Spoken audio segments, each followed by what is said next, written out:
This is Bubagra here. I am appealing to everyone. मैं सबको appeal कर रहा हूँ गंड तेसा में काम रहो।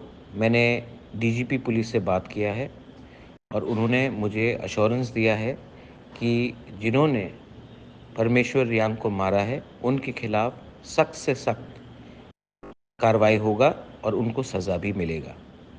और ऐसा सज़ा मिलेगा कि सब लोग जानते हैं कि बाद में कोई भी किसी को मारने से 2 बार सोचेगा। मैं अपने रियांग, अपने तिपरासा लोगों को, अपने ब्रू लोगों को अपील करना चाहता हूँ कि प्लीज़ इस समय शांति रखो। मैं खुद आऊँगा गंडतोइसा और आपसे मिलूँगा और आपको सपोर्ट करूँगा, लेकिन वायलेंस से कुछ नहीं मिलेगा। मैं खुद आ रहा हूँ, परिवार से मिलूँगा, उनको हेल्प भी करूँगा और आपको जस्टिस भी दूँगा, लेकिन अभी वायलेंस से कुछ नहीं मिलेगा। मैं आ रहा हूँ, शांति रखो।